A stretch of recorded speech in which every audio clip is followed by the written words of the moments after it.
2015년 6월에 발표한 회칙 찬미받으소서는 환경 문제로 인한 사회적 위기를 경고하고 해결 방안까지 제시하는데요. 환경운동가와 생태신학자들은 회칙에 담긴 내용을 극찬하며 교회의 예언자적 목소리에 귀를 기울여야 한다고 말합니다. 박수정 기자가 찬미받으소서의 내용을 5가지 키워드로 정리했습니다. 회칙 내용은 크게 5가지 키워드로 정리할 수 있습니다. 첫 번째 키워드인 아시시의 성 프란치스코. 찬미 받으소서는 프란치스코 성인을 빼놓고 이야기할 수 없습니다. 프란치스코 교황은 2013년 교황 선출 당시 교황 이름을 프란치스코로 정하며 성인의 삶과 영성을 자신의 길잡이로 삼았습니다. 프란치스코 성인의 삶의 방식과 태도가 현재의 위기를 타개하는 열쇠가 될 수 있음을 강조한 겁니다. 두 번째 키워드는 회칙입니다. 세상과 교회를 향해 열린 자세로 폭넓게 대화를 시도해온 교황은 찬미 받으소서에서 지역교회는 물론 철학자와 신학자, 이웃 종교 지도자의 경험과 지혜를 빌리는 데 주저하지 않았습니다. 이는 환경과 생태 문제가 가톨릭 교회만의 문제가 아니라 모든 이들이 관심을 가지고 해결해야 할 문제임을 보여줍니다. 세 번째 키워드는 공동의 집. 공동의 집은 지구를 뜻합니다.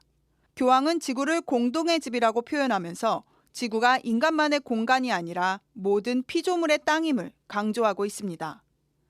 또 공동의 집에 사는 인간과 자연이 모두 연결된 존재라는 것을 반복해서 언급하고 있습니다. 네 번째 키워드는 부르짖음입니다. 프란치스코 교황은 어려운 신학 용어와 교회 전문 용어 대신 일상의 어법과 감성적인 비유를 자주 사용해왔습니다. 교황 문헌이라고 해서 예외는 아닙니다. 교황은 현재의 위기를 두고 지금 누이가 울부짖고 있다면서 환경 위기를 지구의 부르짖음으로, 사회 위기를 가난한 이들의 부르짖음으로 표현했습니다. 그러면서 지구의 부르짖음으로는 쓰레기 문제, 온난화와 기후변화, 수질 오염과 물 부족, 생물 멸종과 산림 훼손 등을 지적했습니다. 가난한 이들의 부르짖음은 환경오염과 훼손으로 인한 삶의 질 저하, 불평등의 심화 등을 경고했습니다. 마지막 5번째 키워드는 새로운 생활 양식입니다. 교황은 문제 해결을 위해 인류가 자연과 더불어 살아가는 존재임을 인식하고 새로운 생활 양식을 통해 변화돼야 한다고 강조합니다. 특히 환경에 대한 책임 교육을 강조했습니다. 교육을 통해 작은 일상적 행동이 얼마나 고결한 일인지를 일깨워야 한다고 조언합니다. 플라스틱과 고무 사용 줄이기, 물 아끼기, 쓰레기 분리수거하기, 먹을 만큼만 요리하기와 같은 일상 속 환경 실천이 뒷받침돼야 한다고 했습니다. 특별히 신자들에겐 생태적 회개를 제안합니다. 생태적 회개는 우리의 행동과 무관심으로 자연에 끼친 피해를 깨닫는 일입니다. 교황은 그리스도인 공동체가 이런 깨달음을 통해 하느님이 창조하신 세상 만물을 사랑과 감사, 절제와 겸손의 마음으로 돌보기를 촉구했습니다. 프란치스코 교황의 생태회칙 찬미받으소서 반포 6주년을 맞아 가톨릭 기후행동을 중심으로 다양한 행사가 열렸습니다. 석탄 화력 발전, 산림 파괴, 원자력 발전 오염수 방출까지 공동의 집 지구를 위협하는 일들이 주위에 산적해 있습니다.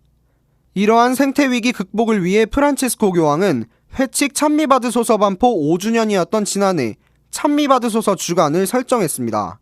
찬미받으소서 주간은 회칙 인준일인 5월 24일 이전 주간에 지내고 있습니다. 교황은 올해도 어김없이 시작된 찬미받으소서 주간으로 신앙인들을 초대했습니다. 교황의 권고에 신자들도 응답했습니다.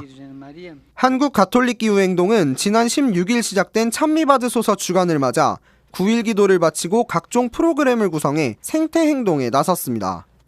한국 가톨릭 기후행동은 이외에도 자연과 함께하는 묵주기도 등 다양한 프로그램을 진행하며 찬미받으소서 주간을 이끌었습니다. 오늘로 막을 내리는 2021년 찬미받으소서 주간은 어제 열린 개막미사로 시작된 찬미받으소서 7년 여정으로 이어집니다. 여정을 위한 각 교구와 수도회의 노력은 이미 시작됐습니다. 서울대교구 환경사목위원회는 산하단체 하늘땅 물벗에 기후변화 극복을 위한 본당활동 안내서를 배포하고 생활 속에서 회칙을 실천할 수 있는 가이드라인을 제시하고 있습니다. 지금 자라나는 어린이들에게 어떤 세상을 물려주고 싶은가라는 물음을 던지는 회칙 찬미받으소서. 신앙인들도 교회와 발맞춰 지구를 위한 7년 여정에 함께해야 할 때입니다.